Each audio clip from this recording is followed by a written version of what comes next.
RTV app వార్తల్ని క్షణాల్లో చదివే అవకాశం ఉంటుంది. ఒక న్యూస్ పేపర్, ఒక టెలివిజన్ ఛానల్ మీ చేతుల్లో ఎప్పుడూ ఉంటాయి.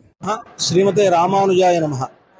భద్రాచలం శ్రీ సీతారామచంద్ర స్వామి వారి దేవస్థానంలో వసంతపక్ష ప్రయుక్త శ్రీరామనవమి తిరుకల్యాణ బ్రహ్మోత్సవాలు జరుగుతూ ఉన్నాయి.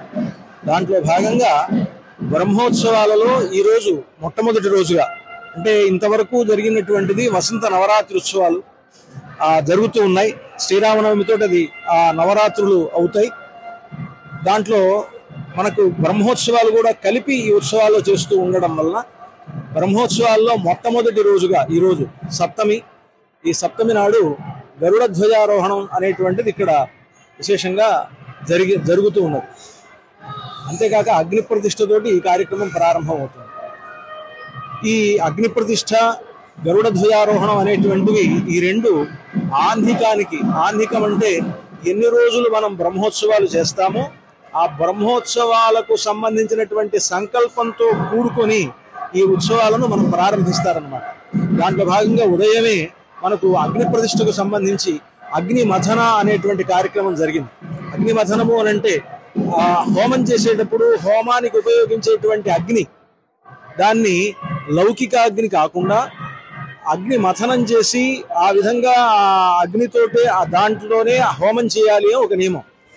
అంటే దానికి ఏం చేస్తారు అని అంటే అరణి అనేటువంటిది తయారు చేస్తారు. అంటే పైన ఒక కర్ర, కింద ఒక కర్ర పెట్టి ఆ కర్రతోటి అగ్నిని చిలుకుతారు, ఆ కర్రని చిలికితే దాంట్లో నుంచి ఆ చెక్కలో నుంచి పుట్టినటువంటి అగ్నిని ఉపయోగిస్తారు దీనికోసం అని. ఆ విధంగా చేసేటువంటి పద్ధతిలో అగ్ని మథన కార్యక్రమం జరిగి ఆ అగ్ని ప్రతిష్ఠ జరిగిన తర్వాత బ్రహ్మోత్సవ సంబంధమైనటువంటి హోమాలన్నీ పూర్తి చేసుకొని నిన్నటి రోజున గరుడ ధ్వజ అధివాసం జరిగింది. అధివాసం జరిగినటువంటి ఆ గరుడ ధ్వజ పటాన్ని ధ్వజస్తంభం దగ్గరికి తీసుకువెళ్ళి అక్కడ స్వామివారి ఉత్సవమూర్తుల సమక్షంలో ఆ గరుడ ధ్వజానికి ప్రత్యేకమైనటువంటి పూజలు నిర్వహించిన తర్వాత ఆ గరుడ ధ్వజాన్ని ఇప్పుడు ఆరోహణం చేయడం జరుగుతుంది. ఆరోహణం అని అంటే ఆ ధ్వజస్తంభానికి దాన్ని ఎగరవేస్తారన్నమాట. ఈ విధంగా చేయడంలో ఉద్దేశం, గరుత్మంతుడు స్వామివారి యొక్క ధ్వజము అని అంటారు. గరుడ ధ్వజుడు భగవంతుడు శ్రీ రామచంద్రమూర్తి. అలా గరుడ ధ్వజుడైనటువంటి ఆ స్వామి యొక్క ప్రీతి కొరకు ఆ గరుడమూర్తిని ఆ పటంలో ఉంచి దాన్ని ఆరోహణం చేయడం వలన అక్కడ గరుత్మంతుడు అక్కడ వేంచేసి ఉంటాడు అని. దాంతోపాటు ఈరోజు సాయంకాలం దేవతాహ్వానము, అలాగే భేరీ తాడనము అనేటువంటి కార్యక్రమాలు జరుగుతాయి. అంటే ఈ దేవతాహ్వానం దేనికోసము అని అంటే ముందుగా గరుత్మంతుడు వచ్చి ఆ ధ్వజారోహణం జరిగిన తర్వాత గరుత్మంతుడి ద్వారా దేవతలందరినీ కూడా ఈ ఉత్సవానికి ఆహ్వానిస్తారు. ఎంతమంది దేవతలు ఉన్నారో, అంటే దేవతలంటే ఎవరెవరంటే లోకపాలకులుగా ఉండేటువంటి వారు, దిక్పాలకులుగా ఉండేటువంటి వారు, వీళ్ళందరూ ఏ దేవతలైతే ఉన్నారో ఇంద్రుడు మొదలుకొని, ఇంద్రుడు, అగ్నిదేవుడు, తర్వాత యమధర్మరాజు, తర్వాత వాయువు, ఇలాంటి దేవతలు ఎవరైతే ఉన్నారో ఆ దేవతలందరినీ సపరివారంగా ఈ బ్రహ్మోత్సవాలకి ఆహ్వానం చేసేటువంటి పద్ధతిలో ఆ దేవతాహ్వానం అనేటువంటి కార్యక్రమం సాయంకాలంలో జరుగుతుంది అనమాట. జరిగిన తర్వాత భేరీ తాడనం అని జరుగుతుంది.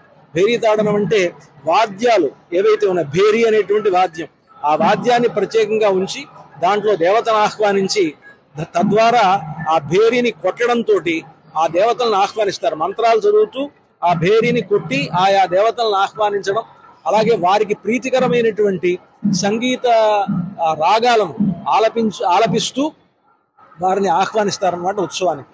ఇలాగా ఆహ్వానింపబడినటువంటి దేవతలంతా ఈ బ్రహ్మోత్సవాలు అయ్యేంత వరకు, అంటే 9 రోజుల పాటు, పూర్ణిమ వరకు ఈ బ్రహ్మోత్సవాలు జరుగుతాయి.